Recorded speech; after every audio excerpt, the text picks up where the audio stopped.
An attack in a quiet cul-de-sac not far from here in Hertfordshire devastated the lives of the Hunt family. 3 murders described by police as unprecedented in terms of male violence against women and girls. It was the family of John Hunt, the BBC racing commentator. Their home became a crime scene. Carol was stabbed to death, and daughters Hannah and Louise were shot by a crossbow. All were murdered by Louise's ex-boyfriend, Kyle Clifford, in a pre-planned attack.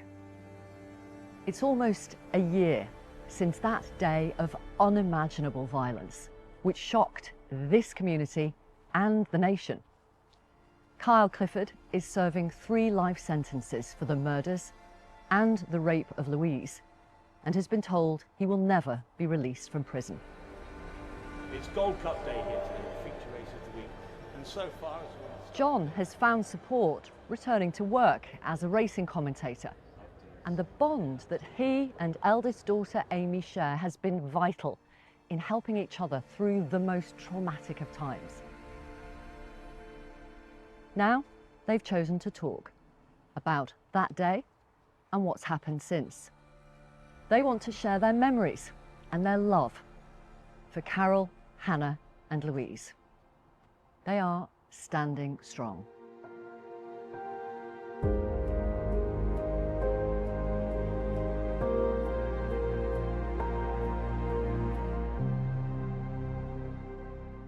John, Amy, thank you so much for talking to us.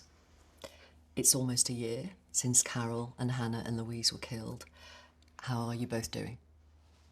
We're doing good, aren't we, I think? I think I'm very proud of how we're doing, you know.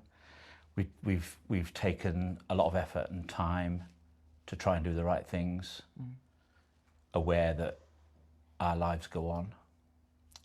Difficult as though that's been understandably, but we've taken some really big steps, and I'm very proud of us. I'm really proud of us. Yeah, it's absolutely not been easy. I think anyone who's been through immense grief and trauma of any kind would know that you have very difficult days and some slightly better days.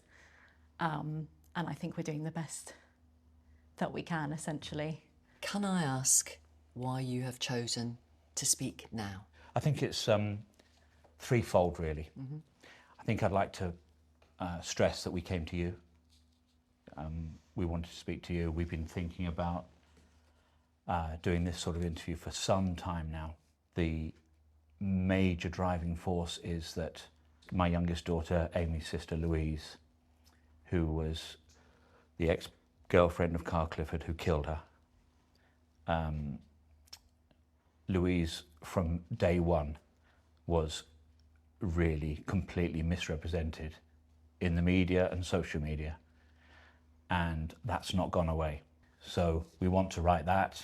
We want to try and give a little bit of hope and strength to people who may be, who are undoubtedly going through really difficult moments right now. And we also wanted to talk to you about our experiences outside of grief, outside of our family, and what, for want of a better word, the system has put us through. Some of it very good, but some of it really damaging. And I think one of my main driving forces is the minute Kyle walked out of our house that day on the 9th of July, my mum, Hannah and Louise became a statistic. But for me, they were so much more than that. I kind of want to breathe life back into my mum and Hannah and Louise as fully rounded people, not Kyle Clifford's ex, John Hunt's daughter, John Hunt's wife, Kyle Clifford's whatever. Can we talk about your family, the Hunt family? Love to, yeah. Yeah? How close were you all? Very close. I think my partner would say sometimes too close. I suppose every, happy family would say something similar to this, but yeah, very, very close. Loved each other madly. Even when we did our eulogies at their funerals, you know, we both were able to acknowledge how lucky we felt, which you know, just a month later was, to outsiders probably felt a little bit strange, but we had that amazing sense of that from the word go, really, you know. I mean, Lucky because you spent those years with these amazing people. yeah, exactly. Yeah. You know, like, I was married to Carol for 33 years, knew her for 36. And it was Carol, I think, who encouraged you to follow your dream of becoming a racing commentator. Well, she did, yeah, because I when we met, I was in the police service and, you know, early 20s. And yeah, without her gently pushing, I would never have had the working life that I ended up having, you know. So she was such a positive, affirming force for me, you know. I feel hugely fortunate. But you also said she's hysterically funny. Yeah. No, not just funny, hysterically funny. Yeah, you know, her matter-of-fact humour, you know, she did not beat around the bush. She was very straight-talking, sometimes brutally so, and that's fine. But yeah, just always just so funny, silly, you know, not afraid to say what she thinks. The three of you, the sisters, you, Hannah and Louise, tell me about the dynamics there. I think, yeah, I was smiling because it's just so nice to think about, although it's terribly sad as well. But I think we were probably quite a typical three growing up as kids. I was probably the slightly more serious older sister, you know, sort of into school and stuff. Hannah was always the mischievous troublemaker, not troublemaker, but, you know, always had a bit of a glint in her eye, not afraid to... We called her a minx. Did Yeah. you? Yeah. Yeah. Not afraid to irritate. No one could irritate me like Hannah, and vice versa when we were growing up, and a bit into our 20s as well. And Louise was always the baby, although she wasn't a baby, of course, but we were just obsessed with Louise, me and Hannah, you know, such a cute baby and cute for a long time Yeah. after being a baby as well. Yeah. I just feel so lucky that they were my sisters, you know, and that they are my sisters. And you say that in the present tense. Yeah, Yeah. absolutely. I think that's something everyone who's experienced grief will relate to. You know, they don't stop being your sisters, your mum, when they pass away. You know, I said it at the funeral, but, you know, I'll always be one of three and we'll always be a family of five, you know. And that's, although they're not here physically now, I still feel them with us all the time. Yeah. Of course, Louise grew up and ran a dog grooming business from your back garden. Yeah. Hannah ran her own beautician business. Hannah and Louise lived at home. You'd moved out, Amy. And of course, you start to have relationships, of course, as young women. And one of those relationships was between Louise and Carl Clifford. Louise and Kyle met through an online dating app. They went on several holidays together. He was welcomed into the family and even spent Christmas with them. John describes the couple as ridiculously happy. It was a year before the cracks started to show. Yeah, just so crazily normal. Yeah, and then into 2024, and there were just subtle but clear changes, you know, and yeah, and I think, you know, certainly through the May and June of 2024, as we'll discuss further, I'm sure, there were significant changes, and Louise was slowly but surely checking out, and yeah, she finished it in late June. And you liked him. Is that fair? I think we certainly had our misgivings about him. Okay. We recognised he wasn't a flawless person, but, you know, there was nothing concerning. I suppose the perfect way of explaining it is that I wasn't entirely sure that it was going to be her forever person, but she was happy and we were all content that that's an okay place to be, to figure out a relationship. With Kyle in 2024, yes, Amy's talked about what essentially is immaturity, and that was evident all the way through, but there were so many normal things that he did. Around Christmas, he spent 5 days with us, and we had a happy 5 days, you know, doing Christmas stuff, silly hats, films, playing cards, games, just so normal. Yeah. You know? That's not how the relationship was portrayed in some elements of the media. In March this year, there was an article that said Carl Clifford tried to ban Louise from wearing makeup, attempted to control the way she dressed, refused to let her go out without him, and did not want her to socialise with any male friends. That's inaccurate. Extraordinary, off the scale inaccurate. Yeah, it was. That bears no representation of Louise's existence with Kyle. I would say at any stage, Yeah. let alone so early. I think she would be aghast at that portrayal and offended, I suppose. And that's why we're here, Victoria. It's to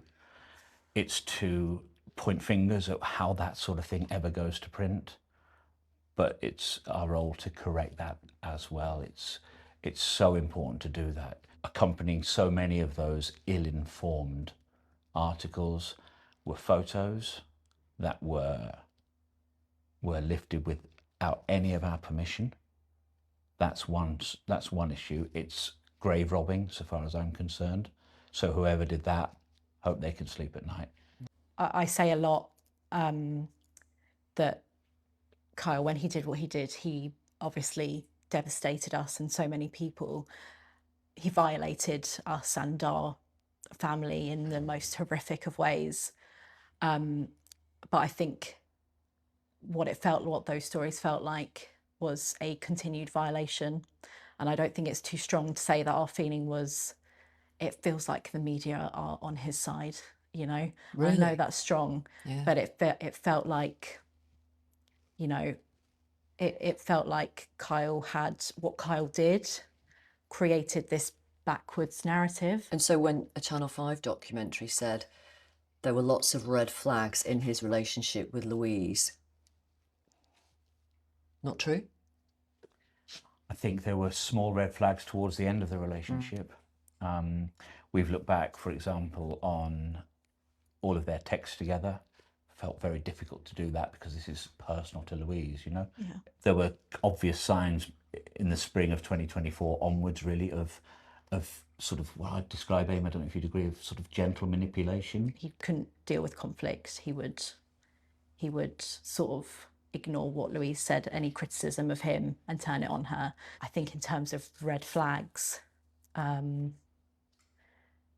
know, it's hard to think what the other ones would have been. Obviously, everyone is aware that his brother is in prison, which was a very uncomfortable reality for us. But it was something that we decided judge Kyle on him and not on his brother. I think that's a fair grace to give anyone.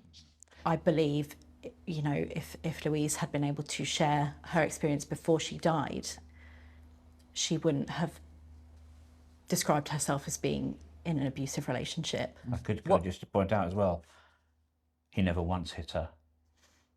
He was in the house an awful lot in that 18 months. I never heard raised voices once. There were no obvious alarms that were ever rung. Why did Louise finish it? They went to one of his friends' weddings, and that's where Louise decided, yeah, this is really not right, you know, and I think that is known to people. He spoke to her not nicely. Definitely belittled her about it. You know, Yeah. The following day at the wedding, someone might come up and to Louise and say, "What do you do?" And he'd interject saying, "Well, one thing she doesn't do is know how to work an oven." You know? Yeah, And horrible, it was nasty. just layer upon layer and layer. Right. But it's interesting. Louise used TikTok to convey an awful lot to us about how she was feeling at any given moment. And one of the TikToks she accessed and shared with us was her opinion of how women deal with the breakup of a relationship. And this concept, correct me, Amy will correct me if I've got this wrong, this concept of, for a lot of women, maybe not all, but for a lot of women, the checkout point comes much earlier than the actual execution of the relationship, you know. Ending, yeah. And Amy's talking about these events in May, you know, casual racism slipping into his day-to-day speak, road rage, Louise challenging him on these things strongly every single time. She'd been to Disneyland with him the month before, had a great week. So, you know, this is how close we are to happiness and the end of the relationship. But the wedding in late June was I was there when she came home, and she burst into tears as soon as he drove off. And I said, "Oh, sweetheart, you're done, aren't you? This is it." And yeah, she said, "That's it."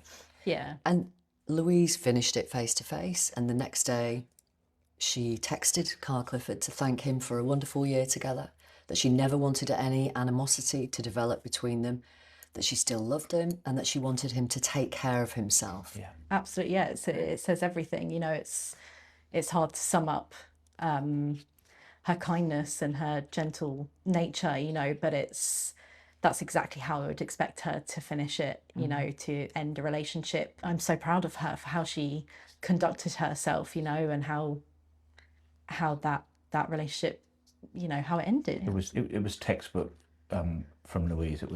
She dealt with it perfectly. And if you don't mind, I'd like to share a TikTok that again she shared, and it starts off with the question, "Don't you feel embarrassed for sticking around that long?" And the TikTok goes on to say, "Embarrassed? My heart is the best part about me and who I am as a person."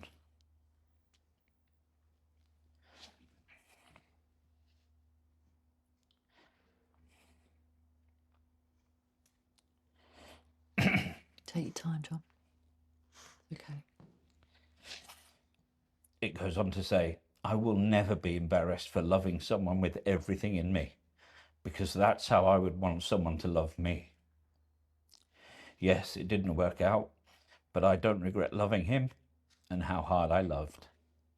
I'm proud of myself for realizing that love is always worth giving, even when it may not be received.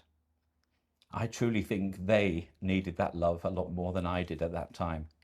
And maybe this will be the reason they never treat another person like that. So no, I don't feel embarrassed about loving someone deeply and wholeheartedly."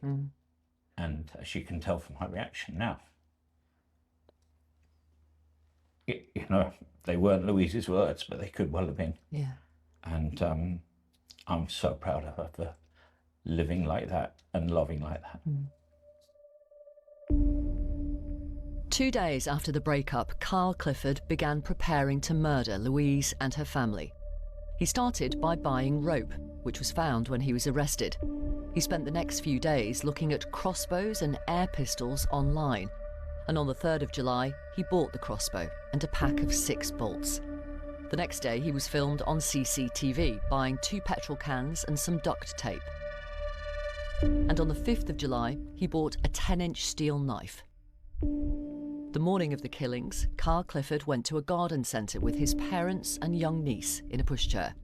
Just after 1 p.m, he left his home in Enfield and arrived at the Hunts' home in Bushey half an hour later.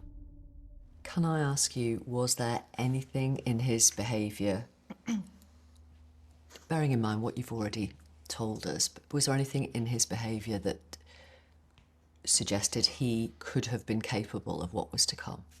We were under no illusions at the end that Carl Clifford was not that nice of a person. You know, I want to put it very bluntly now.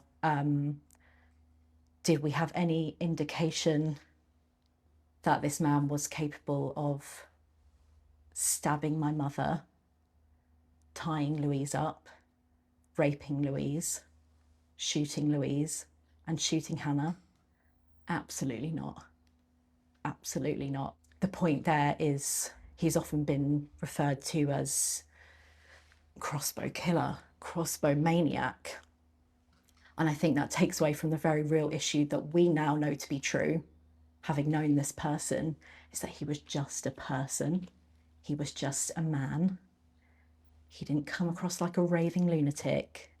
He absolutely didn't come across as someone capable of this. And I think how we felt about him is evidenced most strongly by how Mum reacted to him turning up on the doorstep. She was, like you say, surprised. We hadn't anticipated seeing him again. There was no continuing contact between them. But Mum said it herself, you know, you obviously those were her words in a strange situation at the doorstep, but she said, I don't think you're a bad person. I think that was very much our view. A flawed person who needed to work on himself, absolutely. An evil, sadistic, violent man, no. No. On the morning of July the 9th, what was everyone doing in the house? Wow. Hannah had gone off early to do her amazing aesthetics work. Louise had started early as well with the dog grooming. I was late for work, of course, and it was raining so much so that I was so late. I said, "Oh, Carol, can you drop me down the train station, please, darling, please? I'm going to be late." And yeah, raised eyes and Yeah. Oh yeah, typical Johnny. You're late. Yeah. So it was like such an ordinary day. And that was the day that Carl Clifford came to your home. Carol answered, and the doorbell footage records them talking in a friendly way. And Carol said along the lines of maybe think in the next relationship the way you are, maybe try and change, you know. And she told him she did not believe he was a nasty person. And you believe he essentially tricked his way into the house, John? Yeah, without doubt. He turned up with the pretense of returning some of Louise's items. And if that didn't work, he had written a card to me and Carol thanking us for being so lovely to him over the months.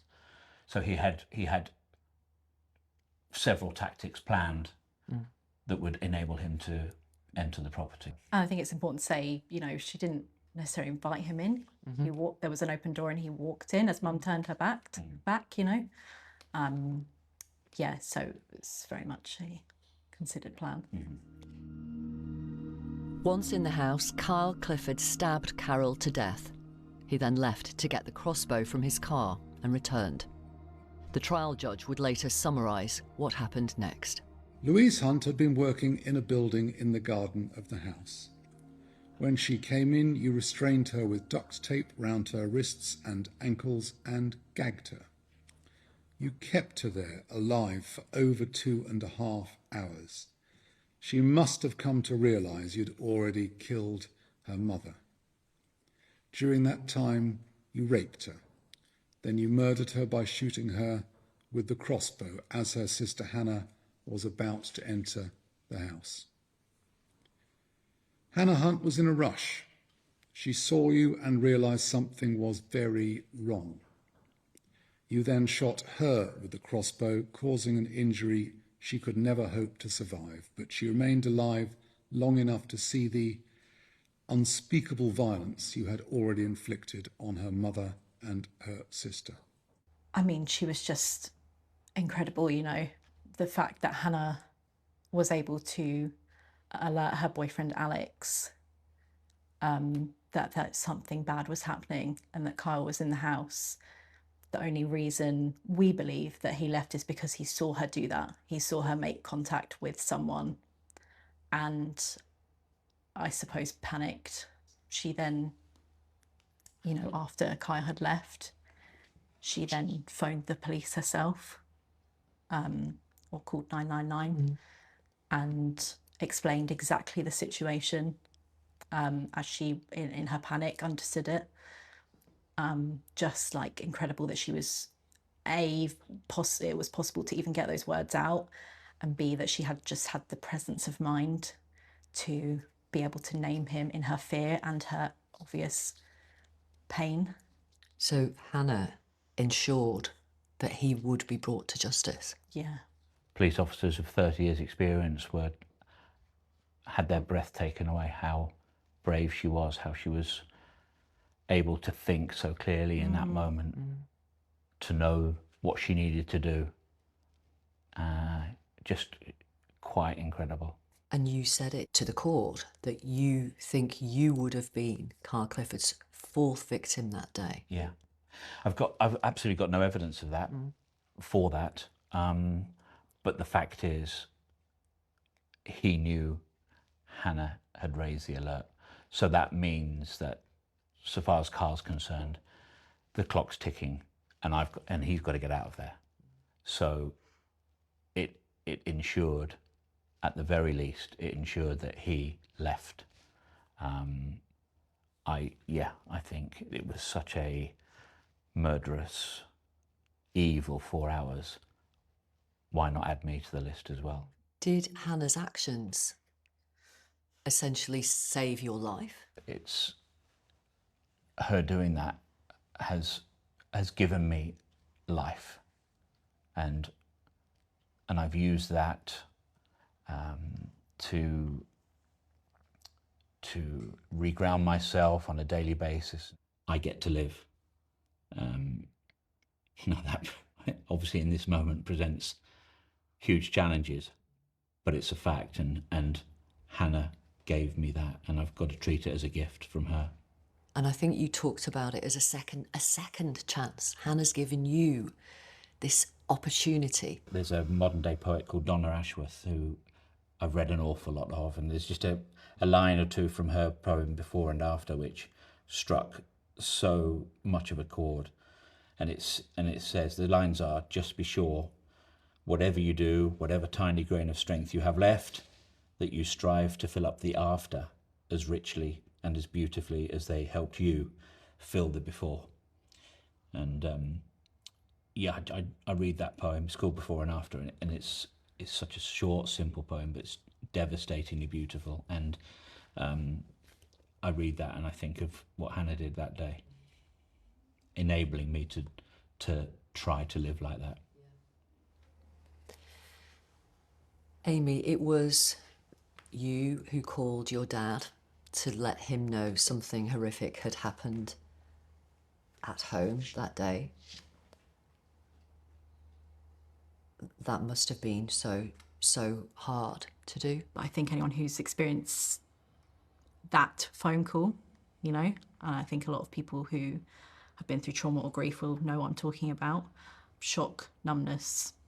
Yeah, and it was a terrible evening. I think, strangely, hearing from, me calling Dad, I knew that he was okay. So hearing from Dad was a relief and terrible at the same time. Yeah. Carl Clifford then went on the run. The next morning, we knew the clock was ticking on the news breaking about what had happened. So therefore, there was like, God, People to tell. who do we need to tell before they see it on the news? How terrible is that going to be? Yeah, it's her. The idea So of that's horrific. there was a round of phone calls in a floating existence on autopilot to deliver to our closest family the very worst of news, and it had to be as abrupt as that. I'm sorry to tell you, Carol, Hannah and Louise have all been killed. I'm going to get back to you as soon as I can, but you just need to know. And, how you do that, I just don't know, but we had to do it, didn't we? We just had to. Yeah, you have to, yeah. There's no option, is there?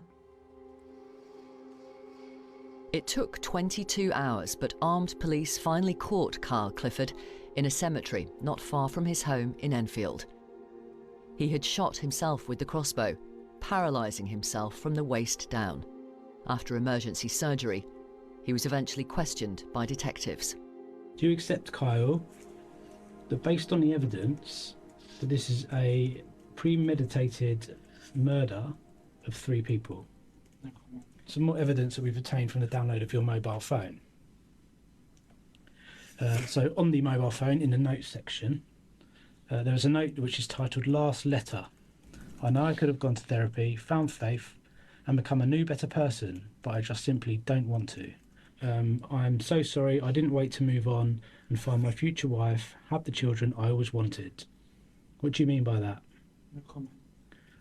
Explain to me why you decided to deprive Hannah and Louise of that privilege. No comment. There's no apology to the Hunt family, is there? The only apology is to yourself.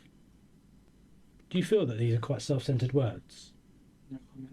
The CCTV footage shows throughout that you are cool, you are calm, you're collected, you're considered. There is nothing about that which suggests that you've gone there for anything else than to kill an almost an entire family. I'm right in what I'm saying, aren't I, Kyle? No comment. When you heard he'd been caught and had shot himself with the crossbow, what were your thoughts? Do we want this guy dead? Do we want this guy to survive, you know? Although it did turn out to be quite simple, that they need to keep him alive. He needs to face justice for this. Death would be too easy an out for him, you know? Which is obviously what he wanted. Yeah, yeah, Coward's way out, I suppose. yeah. Like so many things in his life, he couldn't even do that. You know, he couldn't even do that properly. Initially, Kyle Clifford denied all the charges, but later changed his pleas to guilty of murder, but continued to deny raping Louise, and that meant a trial. He refused to appear in court and was found guilty and sentenced in his absence. 3 life terms, and he was told he would never be free. Both John and Amy read out victim impact statements that reduced a packed courtroom to tears and made headlines. On the day the judge handed Kyle Clifford life imprisonment, you were very clear that you wanted to direct your words to Kyle Clifford. He chose not to appear in court that day, and even though he wasn't there, you spoke directly to him as though he was. Yeah. Why was that so important to you? It was really a demonstration to him that you have wreaked untold havoc, and I accept that. But you cannot stop me. What you have done isn't gonna stop me from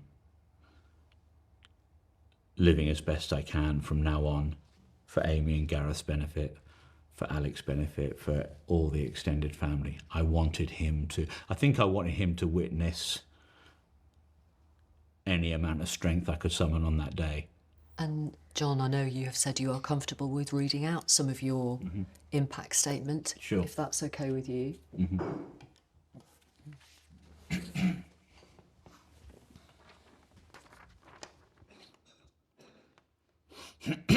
So this was the end of the statement, I think. And now comes the time when your fate on this earth will be confirmed. Every single person in the world, I'm thinking of mothers and fathers in particular, especially those with daughters, now expects the formality of a life sentence. Never again to make choices of your own, to breathe fresh air only occasionally, to eat when someone else tells you to eat. But just remember one thing. Whatever sentence you're about to receive, whatever misery lies ahead of you for the next 60 years, remember that after your days on earth are done, on your dying day, there will be no release for you. The screams of hell, Kyle, I can hear them faintly now. The red carpet will come out for you. At that point, when the person you could have been meets the person you are, you will realise your miserable fate will last for eternity. When you read those words back, how does that feel? Yeah, it's exactly what I wanted to say then, and it's exactly what I want to say now, really, yeah. This is a question you will have asked yourselves over and over. Why do you think he did what he did? Yeah, you're right. We've thought about it, every day since. I think the first thing I'll say to that is Kyle's the only one that can really provide that answer, and I'm sure he never will, because he never has. So part of me wonders if he even understands why he did it. This is a man, I believe, who makes no attempt to self-reflect or to be introspective. So what he did essentially reflects his deep deep insecurity and I guess self-loathing. I think it's very clear that he hates women. That's any man kills a woman, it's rooted in misogyny. He doesn't hate women as much as he hates himself. Louise loved herself enough to, and respect herself enough to say, you're not right for my future. Yeah. You don't fit in. You know, you talk about why did he do it. We had in-depth chats with our KC at court and before, and we said to her, like, please can we not use the word revenge in any description of the events that occurred, because that indicates potentially some degree of fault on Louise's part. Somehow legitimises what he did. Yeah. And the KC got that straight away. She was amazing. So What she did say, the KC, Alison Morgan, she told the court Andrew Tate can properly be described as a poster boy for misogynists, a poster boy for those who view women as a possession to be controlled. In that context, and in the light of all the other background material, it is no coincidence that it was Andrew Tate that the defendant turned to the night before he would go off to commit these acts of violence against women. I mean, it sounds simplistic, but do you think there is a link? Yeah, so I think there is an undeniable link. As a society, we're slowly waking up to that real fact being true. You know, adolescence was obviously a hit on Netflix. I want to say hit. You know, I think absolutely that is a factor. The difficulty for me is I think it's ridiculous to say that Kyle Clifford was not capable of murder, watched Andrew Tate, became capable of murder and rape. That's obviously ridiculous, and that's not how it works. But as I understand it, we live in a society that in many cases emboldens misogyny, allows misogyny to fester, you know, in very big ways and in very small ways, and everything in between.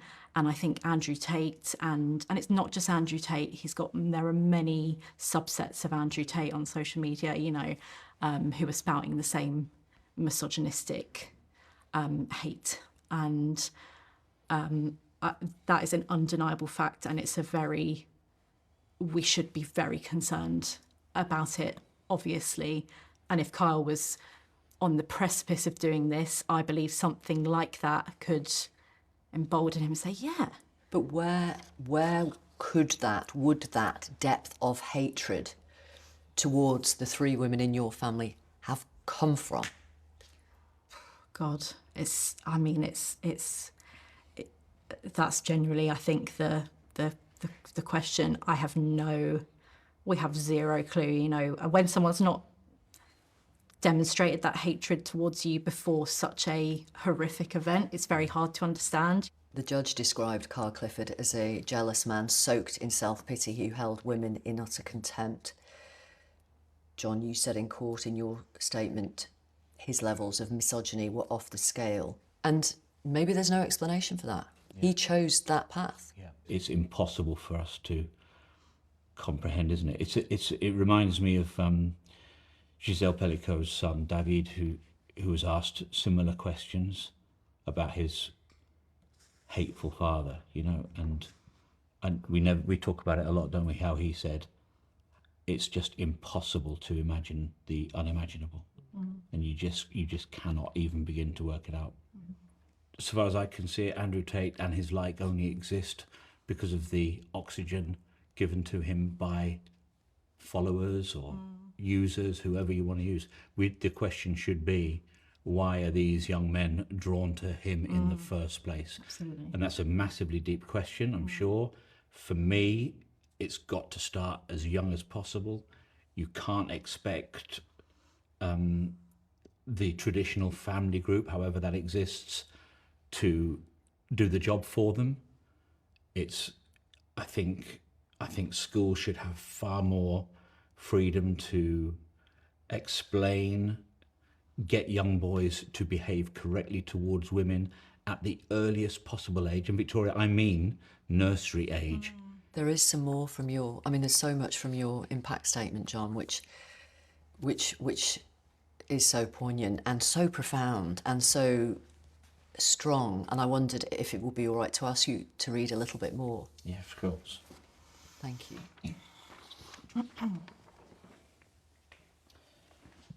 The impact of what you have done will be taken to my grave, but on the way there, I want you to know that I stand strong before you today. As you are consigned to a fate far greater than death, I can draw on the love and strength that I still feel from the girls in every moment of every day. I am lucky. I have the most wonderful daughter, Amy, who gives me such focus and purpose. How do you give your dad focus and purpose? Thank you, John. Oh, I think it's reciprocal, you know, like it's I think the focus and purpose is being there for each other and getting each other through this. People were aware of how amazing a dad that dad is, you know, and obviously you can only see it with me now, but you know he was just the best dad and is just the best dad as mum was the best mum, you know. It's interesting, I've had so many people come up to me, male and female, and say what I had with Carol, Hannah, Louise and Amy.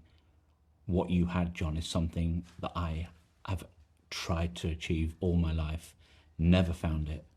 And I thought, wow, yeah, you know, that's like,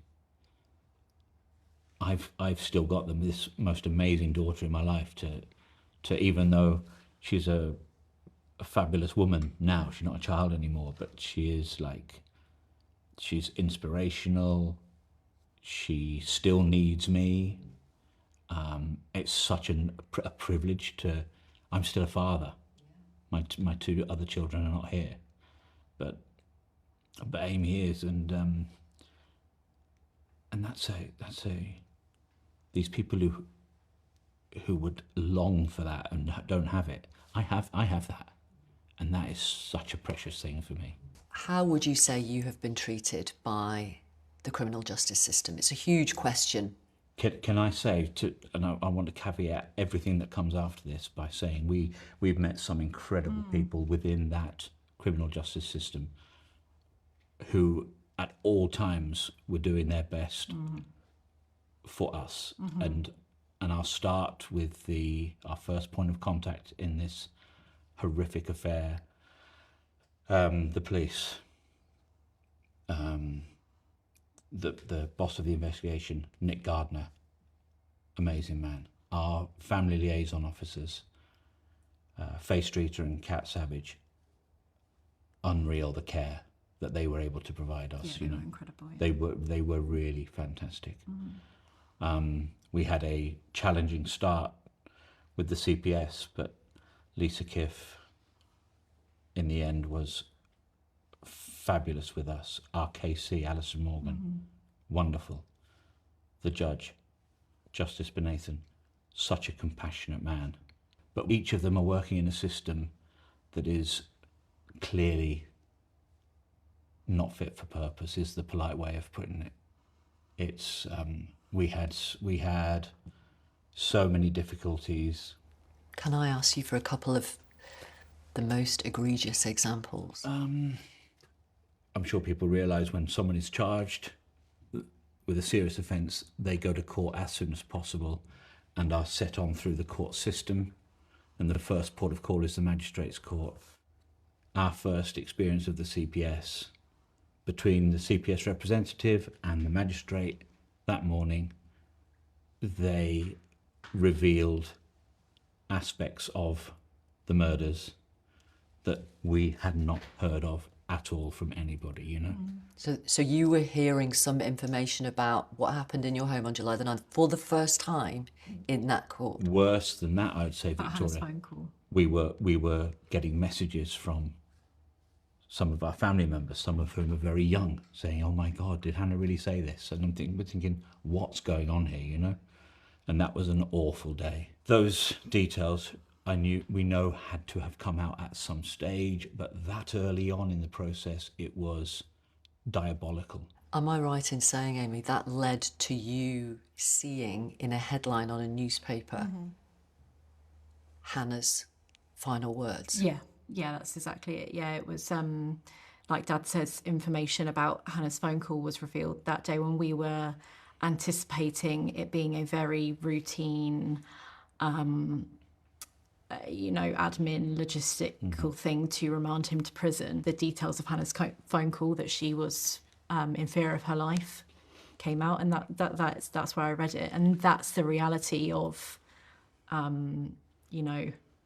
the justice system. Did it feel like you and Carol and Hannah and Louise were the priorities through this process?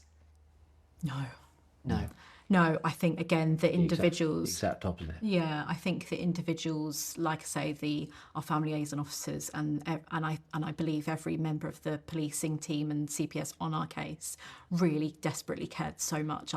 I know that.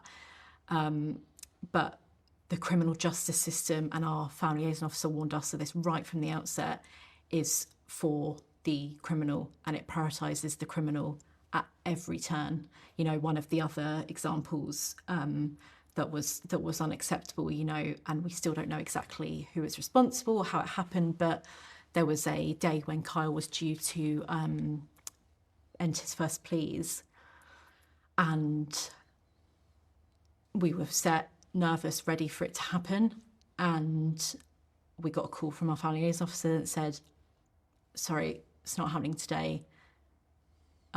The bus didn't turn up to take him to court.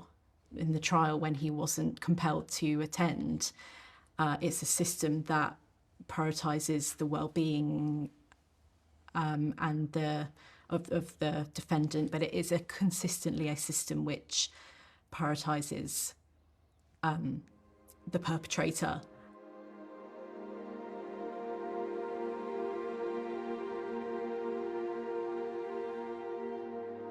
I want to ask you both how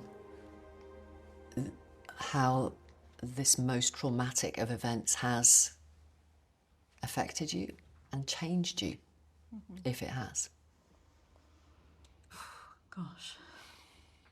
It's a big question, isn't it?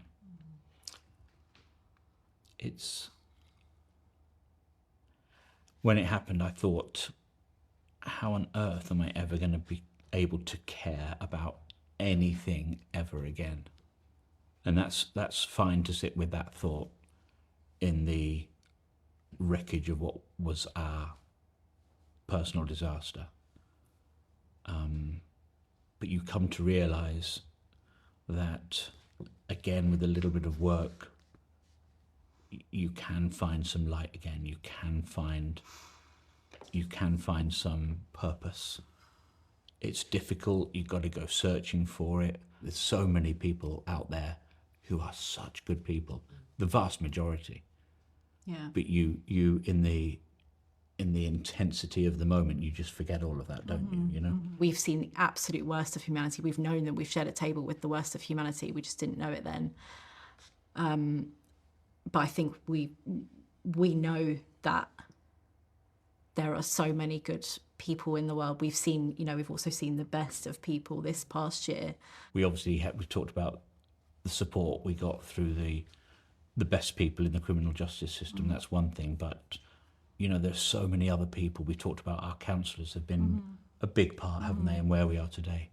There's an amazing group that we feed off called SAM, Support After Murder and Manslaughter. They're a small group. The elation we had when we first made contact with them was, it's run by an extraordinary woman who has a team of extraordinary people, men and women, working for them. And I have a peer-to-peer regular telephone conversation with my allocated person. She's amazing. She lifts me in some of my darkest days. The world of racing was deeply affected. This is a sad and sombre racecourse after the devastating, heartbreaking news yesterday, an incomprehensible tragedy for the kindest and most positive of men. A minute's silence will now be held here at Newmarket, with John very much in our thoughts as we remember his beloved Carol, Louise, and Hannah.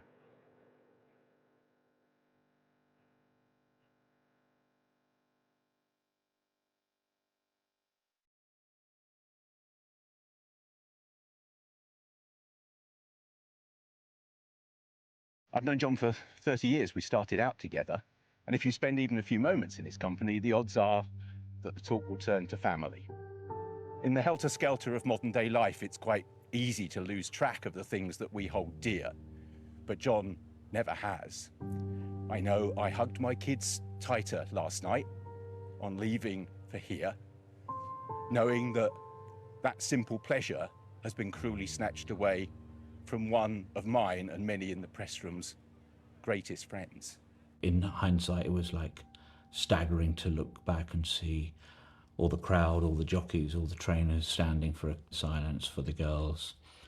And I've had so much love and goodwill that has come from, you know, the wider racing world, not just the people in the press room I work with who've been fantastic, but owners and trainers and jockeys. John, I know it took some time before you were able to go back to your home where the killings took place. How did you approach doing that? A variety of things, really.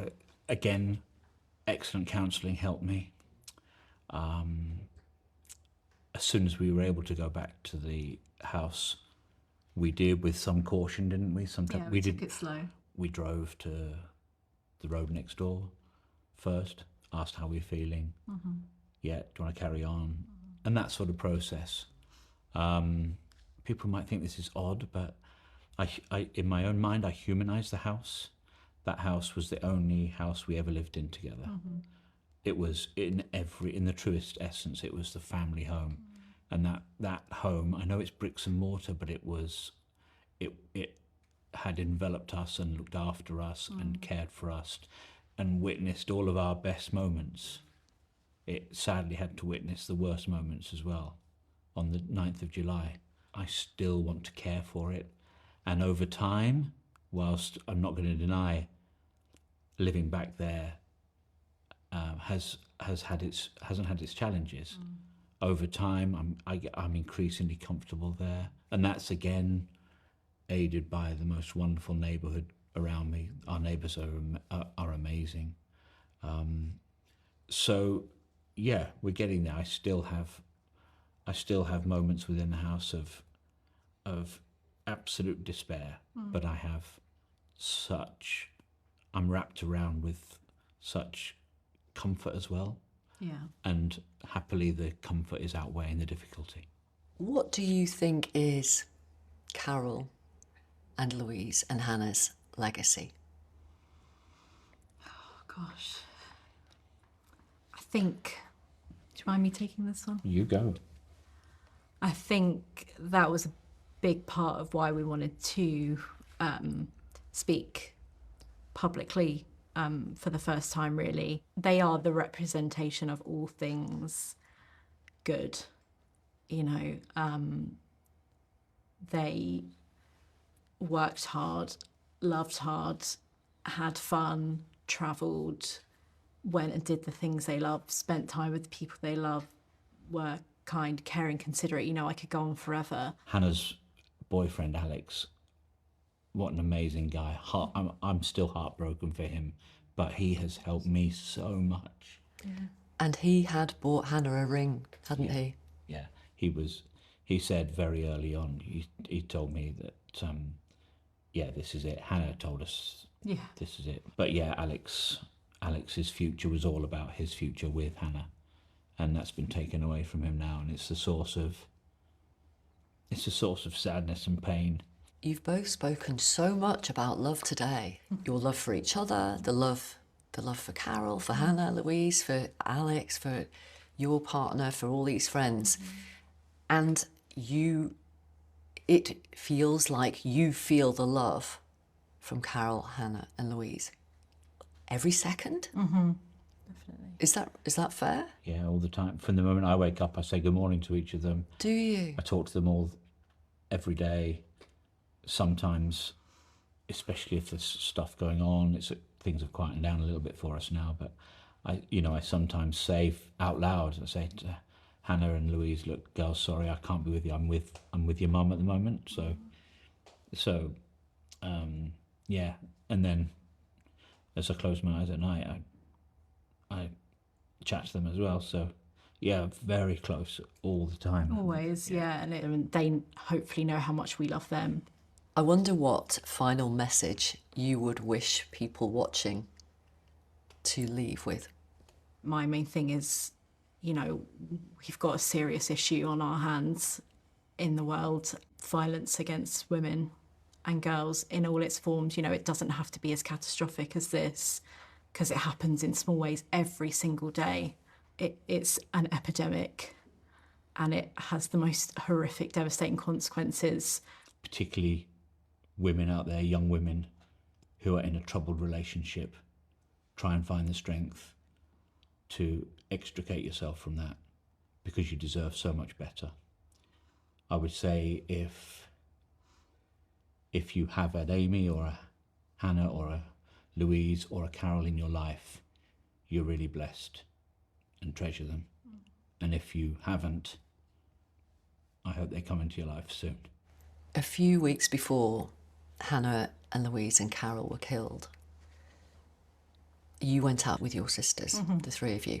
It was strange. With the benefit of hindsight, we were just talking about our lives and each other and mum and dad and boys and careers and everything, really. And, you know, yeah, we kind of were talking about how lucky we'd been as a family and to have the parents we've had and the life we've had. And I didn't hear the conversation, but Hannah came back and said something to your mum. Yeah, she was typically effusive. She came barnstorming through the door. She said, yeah, great to see Amy and Louise. And do you know what, Mum? We talked about how lucky we have been. We have been so lucky. We've not had a minute of concern or worry through the lives you've given us, you know, and it's a beautiful thing to recall. That's Hannah all over. That was Hannah all over, yeah. So, you know, maybe people might be watching this who haven't told their mum and dad that for a little while. Maybe not a bad time to say it. Really lovely. Yeah, it's really nice. Tell the people you love them. Exactly. Yeah, don't hold anything back. Amy, John, thank you very much for talking to us. Thank you for sharing your love for your wife and your daughters, for your mum and your sisters. And you have shown extraordinary dignity and courage. Thank you very, very much. We appreciate the opportunity. Thank you. Yeah, thank you. Thank you.